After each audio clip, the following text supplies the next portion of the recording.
यार आप लोग कैसे हो? मेरे ख्याल से सभी के सभी बहुत बढ़िया होंगे। तो गाइस यार मैं आज आपको वो चीज़ें बताने वाला हूँ जो मैंने अपने सितंबर अटेम्प्ट के अंदर बहुत सारी मिस्टेक्स करी थी, और जो अगर आप लोग भी अगर करोगे तो शायद आप भी मेरे जैसे सेकंड अटेम्प्ट होंगे भाई। तो सबसे पहली चीज़ तो मैं तुम्हारे को बताना चाहता हूँ यार, सबसे मेन तो दिक्कत ये है कि अब की बार जैसे अब हमारा अकाउंट्स का पेपर आया था ना, पेपर देख के लिटरली मैं बहुत पैनिक हो गया था, क्या बकवास पेपर आ गया साला। तो पहली बार के अंदर पेपर देखते ही मैं तो ये शौक हो गया, मैं तो फेल हो गया।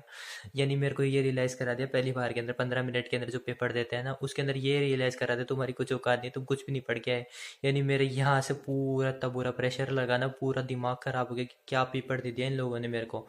और मेरा पूरा ऐसे पूरी तरीके से इरिटेट हो गया, और इसकी वजह से यानी मेरे जो सबसे बढ़िया क्वेश्चन थे जैसे शेयर्स के क्वेश्चन थे, और खूब बढ़िया बढ़िया क्वेश्चन थे जैसे एनपीओ के थे जो मेरे को आते वाले थे, और लगभग लगभग और खूब सारे क्वेश्चन थे जो आने वाले थे, उनके अंदर मेरी जो लग गई थी ना। सबसे पहले तुम्हारे को एक चीज़ बता दूंगा, इसका भी तुम्हारे को अगर पेपर ना है ना, जितना है ना उसको एकदम नीट एंड क्लियर करो। क्योंकि गाइज मेरे साथ पता है क्या हुआ था अकाउंट्स के अंदर, मैंने जैसे इतना पैनिक हो गया था ना, जो चीज़ मेरे को आती थी ना मैं इतना ज़्यादा इरिटेट हो गया था अंदर से मेरे को दुखी हो गया था बुरी तरीके से, कि मेरे को जो पेपर आ रहा था ना, जो क्वेश्चन आ रहे थे मैंने उनको इतना रद्दी तरीके से लिखा था ना, इतनी गंदी हैंड राइटिंग, इतना पूरा काटा पेटी कर दी थी ना।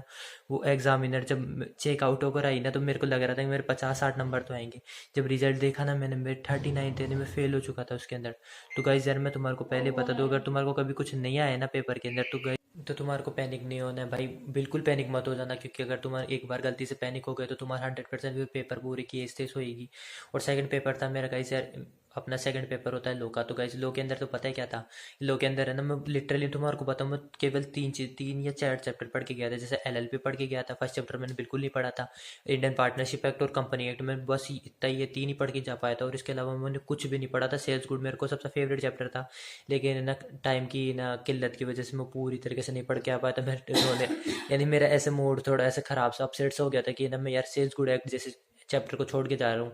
फिर एग्जाम सेंटर में वहाँ पे बैठा था ना, अब गाइस यार मेरे को जितने चैप्टर आते थे ना, फिर मैंने एक एक लेना चालू करा, और उसके बाद में जैसे जैसे किया ना, मैंने पेपर को पूरा लगभग लगभग धीरे धीरे से चालू किया, और अपने जो जो क्वेश्चन आते थे उनको पूरे बहुत अच्छी नीट एंड क्लीन तरीके से करने लगा। यानी मैंने उन क्वेश्चनों पे सबसे अच्छी पकड़ बनाई जो मेरे को सबसे अच्छे तरीके से आते, ताकि एग्जामिनर के ऊपर अच्छा प्रेशर जाए, प्रेशर मतलब अच्छा इंप्रेशन जाए।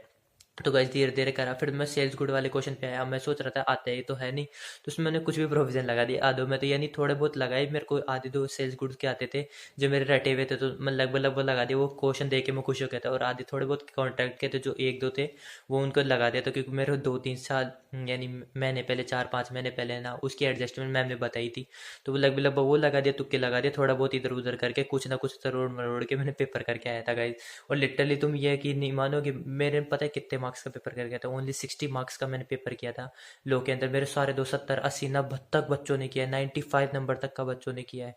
और मेरे को सारे यही कह रहे थे कि भाई तूने केवल 60 नंबर का किया तो तू पक्का फेल है। यानी लिटरली मेरे सारे दोस्तों ने मुझे ये रियलाइज़ करा तेरे को कुछ नहीं आता। अब मैं इतना ज़्यादा दुखी हो रहा था कि क्या बताऊँ। यानी गाइस इन लोगों ने ये कह दिया था कि तू दो दो को पेपर के आता है ना तब तेरे को अच्छे नंबर मिलते हैं।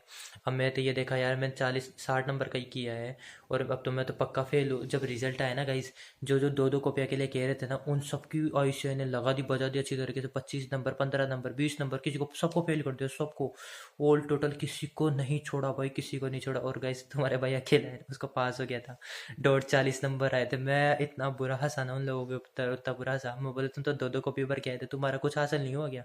तो गाइस सबसे पहली बात तो ये, इस बात से एक ये चीज़ सीखने को मिल जाएगी, तुम है ना अगर तुम्हारे को ज़्यादा पेपर आता है ना, तो इसका मतलब नहीं है कि तुम कुछ भी लिख दो, ये बीकॉम की एग्जाम नहीं है। वो ऐसे वाले इस चीज़ को देख के चढ़ गए होंगे, तुमने कोई ऐसे वो ऐसे देखे होंगे बीकॉम की एग्जाम समझ रखा है ये एक वेल प्रोफेशनल एग्जाम से, तो इसके अंदर ऐसा कुछ भी नहीं चलेगा कटा पुटा कि भर दिया पेपर को बुरी तरीके से। मैंने भाई बहुत कम पेपर लिखा था, और मेरे लास्ट के अंदर भी खूब सारे पेज बच गए थे, मैंने उस पूरी आंसर शीट को भरी नहीं थी, तब भी आईसेल वालों ने मुझे कम क्वेश्चन करने के अंदर भी बहुत अच्छे मार्क्स दे दिए और मेरे को पास कर दिया। तो गाइस यार ऐसी वाली गलती बिल्कुल मत करना कि अगर तुम्हारे को बहुत पेपर आता है तो तुम लिखे जाओ अनवांटेड, कुछ नहीं लिखना है। बीकॉम की एग्जाम नहीं है, सी इंस्टीट्यूट की एग्जाम है भाई। ये दिमाग के अंदर तुम्हारे गांठ बांध के रख ही लेना है यहाँ पे। और ये भी मैंने रखी लिखी है, क्योंकि ये वाला लाइफ टाइम लेसन रहेगा। और कई जरा मैथ का पेपर तो मेरा यार स्टार्टिंग से ही बहुत ज़्यादा मैं पैनिक हो रखा था यार। मैथ से तो मेरे को पहले बहुत डर लगता था, मैथ्स सब्जेक्ट ऐसी लगती थी मेरे को, क्या बताऊँ भाई, मैथ से बहुत नफरत थी, और मेरे ज़्यादा अच्छे नंबर आए भी नहीं थे। और उसका मैं रीज़न नहीं बताऊँगा कि गाइस यार मेरी थोड़ी खुद की तरफ से कमी रह गई थी।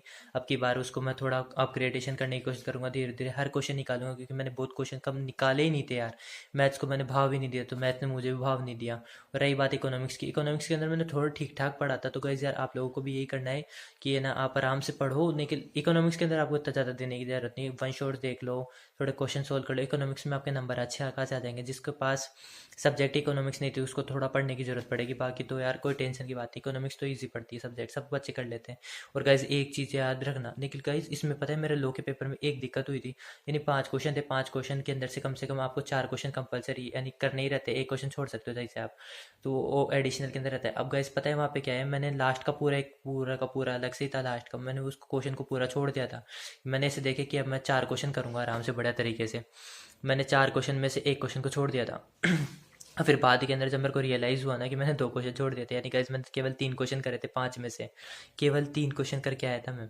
बाकी 2 क्वेश्चनों को तो मैंने पूरी तरीके से छोड़ के आ गया था। मेरे को यहाँ पर आके रियलाइज़ हुआ कि भाई 4 क्वेश्चन करते हैं और तो भाई 2 क्वेश्चनों को छोड़ कर आ गया। मेरी इतनी बुरी हालत ख़राब हुई ना गाइस, बहुत ज़्यादा हालत ख़राब हो गई थी।